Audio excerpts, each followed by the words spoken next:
thank Mike very much for his presentation.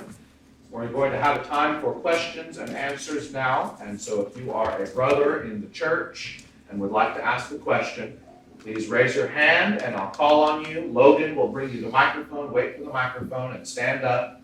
Please speak clearly into the microphone so we can hear you and so we can get a good quality recording. And so we'll open now for questions. I'll start. You put on one of your slides the quotation from Galatians 2:4 about the false brethren who came to spy out our liberty in Christ. Mm-hmm. Does that verse help to give any indication as to whether or not the Judaizers were actually Christians, had obeyed the gospel at some point?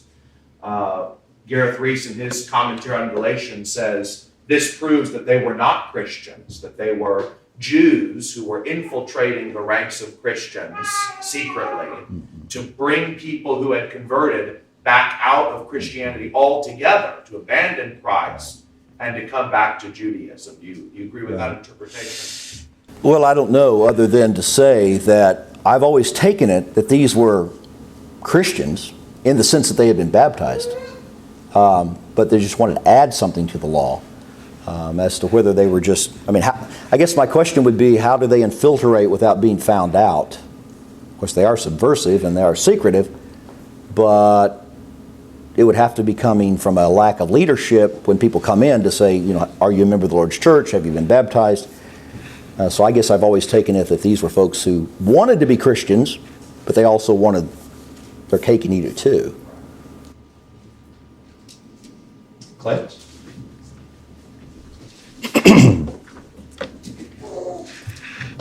So do you think that there was a difference between the true teaching of the law of Moses and of God to Abraham about circumcision and the Judaizers' doctrine of circumcision?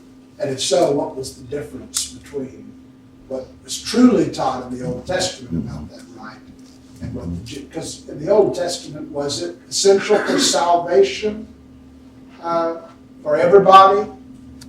Or was there salvation for Gentiles on some occasions, people who didn't get circumcised? I'd like to hear your thoughts on that. Well, it seems that they had the same viewpoint of circumcision as the old law, but they just wanted to add it to the new, to make it a part and parcel with salvation. Let me clarify your question a little bit for me. Well, if the Apostle Paul thought that it was just ritual mutilation, certainly he didn't view that of something as sacred as the sign of the Abrahamic covenant's proper context. Abraham and the old Jews, they didn't view circumcision as just ritual mutilation. Correct. It was something more special and sacred to them. Right. So it appeared to me, as I listened to what you were saying, that the Judaizers looked at circumcision differently. They didn't really understand the spiritual significance of circumcision, even in its proper context, and they had given it some new meaning that never even was apprehended in the law of Moses. I just wanted your thoughts on it. Yeah, I don't know, because I don't know what verse would prove that. A new meaning, that is. Surely they also attached it to just their, historic and their, ethnicity. But as to some new meaning, I don't know. I don't know what verse we would go to show that. So. Someone else?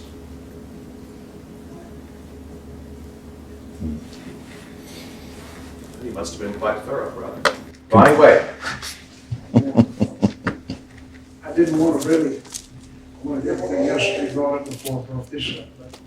But, what you said about them dogging the Apostle Paul and actually became one of the major conflicts of his ministry throughout his life. Floyd Wallace takes the position that the thorn in the flesh is the Judaizers. Right. And he compares it to like someone who's a pain in the neck. And he believes that was nothing physical with Paul, but it actually was the Judaizers that he was asking to be removed. How do you feel about that? I think there's a really good case that can be made for that. Now, I didn't study that, but I ran across that as I was researching. not for E. Wallace's information, but just some things on the net that I was reading articles. I think you can make a good case for that. I think it's a much better case than I cite. Yeah, yeah.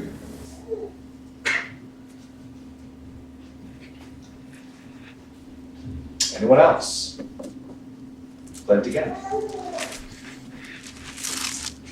Well, how about this one? Do you think there's anybody in the religious world today who looks like Judaizers? And if so, what would that be? What would it look like to have Judaizing today? Well, of course, the Seventh Day Adventists would appear to be Judaizers in that sense of binding the Sabbath. I guess the general principle, though, would be is that any time we try to bind something as a point of salvation that God has not bound, we become, in general, of the same mindset as the Judaizers.